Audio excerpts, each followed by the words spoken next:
79% minus 79.1 minus 58 and 1/10. And I encourage you to pause this video and try to compute this expression on your own. Well, the thing that jumps out at you is that these are in different formats. This is a percentage, there's different representations. This is a percentage, this is a decimal, this is a mixed number. And so to make sense of it, it's probably a good idea to get them all in the same format. And it seems like we could get all of these into a decimal format pretty easily, so let's go that way. So 79%, that literally means 79 per 100. As if you wanted to write as a fraction, it would be 79 over 100. But if you wanted to write as a decimal, it's 79 hundredths, which could be 0, or we would write it down as 0.79. Now, 79.1 is already written as a decimal, so we'll just write it again. So minus 79.1.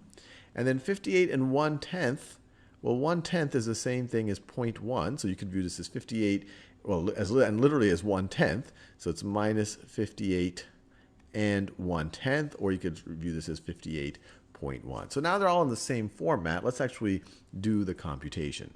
Now, the first thing that jumps out at you is you have a fairly small number here, a small positive number. It's less than 1, and you're subtracting fairly large numbers right over here. So your whole answer is going to be negative.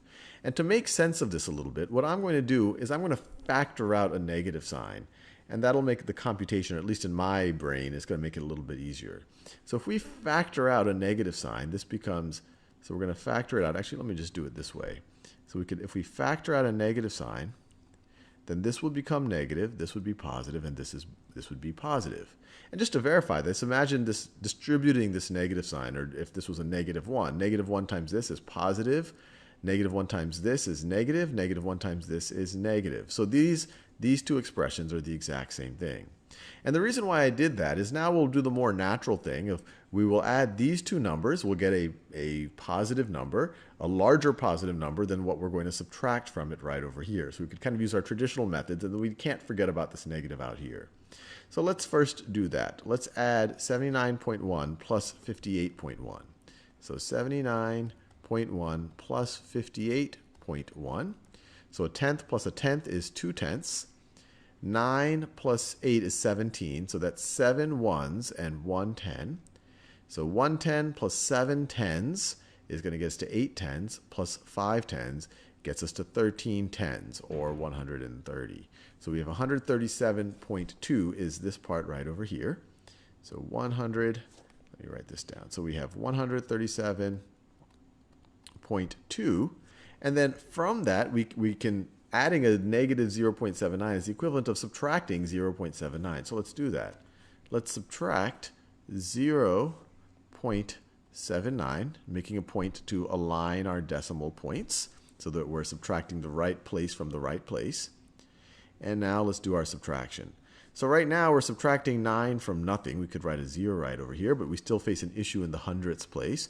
We're also subtracting a 7/10 from 2/10, so that we're going to have to regroup a little bit in the numerator in order to subtract, or at least in order to subtract using the most traditional technique.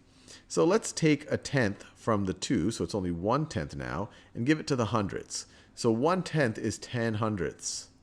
So we could subtract that. 10 hundredths minus 9 hundredths is 1/100th. Now in the tenths place, we don't have enough up here, so let's take 1 from the ones place, so that becomes a 6. 1 is 10 tens, so now we have 11 tenths. 11 tenths. 11 minus 7 is 4. We got our decimal place. 6 minus 0 is 6, and then we got our 13, right, just like that. So when I computed all of this inside the parentheses, so outside the parentheses I still have the negative sign, but when I computed all of this inside the parentheses, I got 136.41, and then we can't forget about the negative sign out here. So this whole thing computes to negative 136.41.